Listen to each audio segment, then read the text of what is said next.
Hello students, आज इस video में हम दो समांतर धारावाही चालक तारों के मध्य बल का व्यंजक सिद्ध करेंगे। देखिए बेसिक सी बात है, यहाँ पर वो कह रहा है दो समांतर धारावाही चालक तार के बीच बल हमें ज्ञात करना है। तो सबसे पहले तो हमें दो तार लेने पड़ेंगे। तो देखिए यहाँ पर पहला तार मैंने लिया है PQ, ये एक पहला तार है, और RS ये दूसरा तार। इन दोनों के बीच की दूरी D है और इनके बीच का बल ही हमें ज्ञात करना है। पहले तार में I1 विद्युत धारा प्रवाहित की और दूसरे तार में I2 विद्युत धारा। तो देखिए यही चीज़ मैंने यहाँ लिखी है। माना कि PQ तथा RS दो समांतर धारावाही चालक तार है। ये PQ और ये RS समांतर है एक दूसरे के।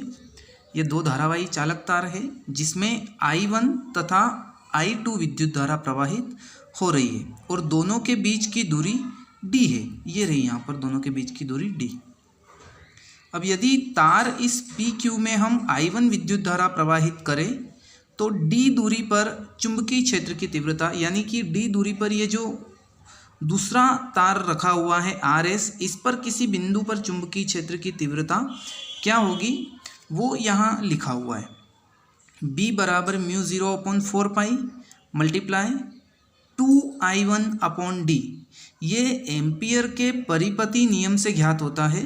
तो इसको हमने अभी तक सिद्ध नहीं किया है, आप इसको डायरेक्ट यहाँ पर याद रखें। B बराबर μ0/4 पाई इंटू 2I1। यहाँ नॉर्मली I होता है, लेकिन यहाँ पर हमारे पास PQ तार में I1 विद्युत धारा प्रवाहित हो रही है, इसलिए हमने यहाँ पर I लिखा है और बटे में D, यानी कि दोनों तार के बीच की दूरी को यहाँ लिखा जाता है। अब देखिए, अगर नॉर्मली हम किसी एक वायर की बात करें तो किसी भी तार में जब विद्युत धारा प्रवाहित होती है तो उसके चारों तरफ विद्युत क्षेत्र उत्पन्न होता है, चुंबकीय क्षेत्र यहाँ पर उत्पन्न होता है। चाहे किसी भी वायर में हम विद्युत धारा प्रवाहित करें तो चारों तरफ चुंबकीय क्षेत्र उत्पन्न होगा। अब मान लिया जाए हमने PQ में I1 विद्युत धारा प्रवाहित की तो इसके चारों तरफ एक चुंबकीय क्षेत्र उत्पन्न होगा। देखिए इसको रफ में समझते हैं।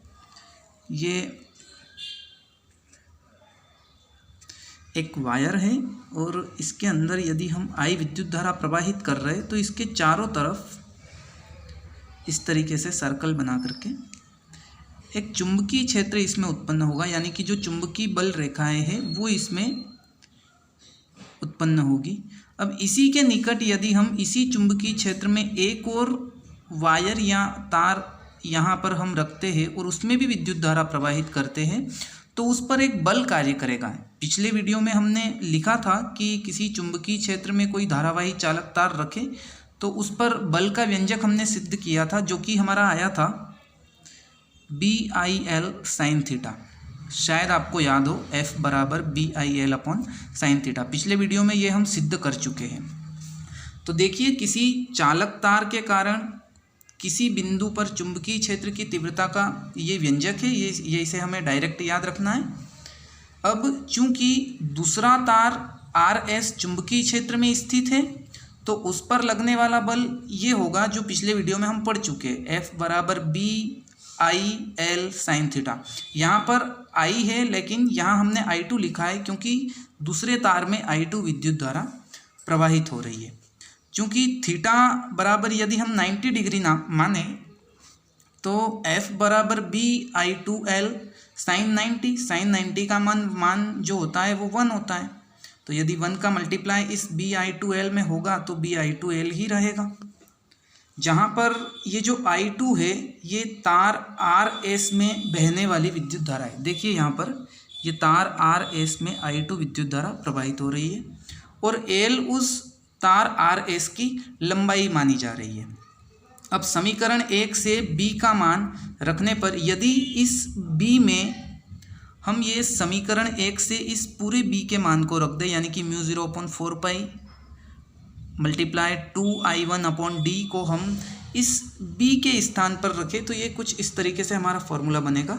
F बराबर μ0/4 पाई इंटू 2I1/D मल्टीप्लाई ये यहाँ पर I2L, ये I2L वैसा का वैसा। आगे देखिए, इन दोनों का यदि हम मल्टीप्लाई करें आपस में, देखिए यहाँ पर 2i1 का मल्टीप्लाई ये i2l में इनमें मल्टीप्लाई होगा, तो इन चारों को हम साथ में लिख देंगे।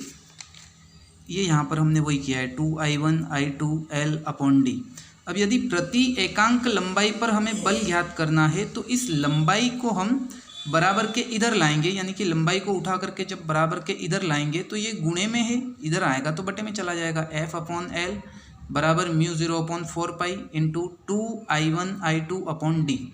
अब देखिए F का मतलब जो होता है वो फोर्स यानी कि बल का मात्रक न्यूटन होता है, और बटे में एल है, एल यानी कि लंबाई, और लंबाई का मात्रक होता है मीटर, तो इसका मात्रक बनेगा न्यूटन प्रति मीटर।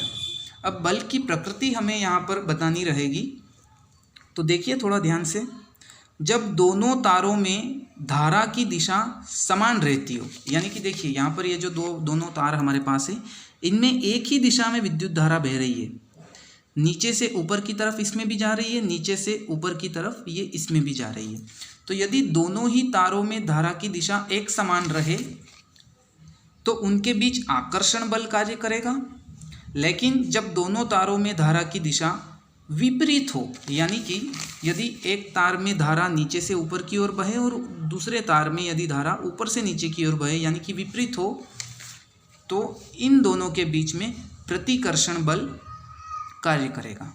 तो ये आपको समझ आया होगा। फिर भी नहीं आया है तो आप इस वीडियो को दोबारा ज़रूर देखें। स्क्रीनशॉट के लिए मैं आपको समय देता हूँ थोड़ा सा।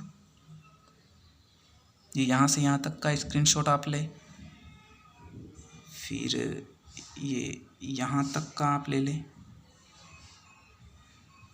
फिर ये नीचे, अब ये पूरा साथ में स्क्रीनशॉट आप लें। धन्यवाद।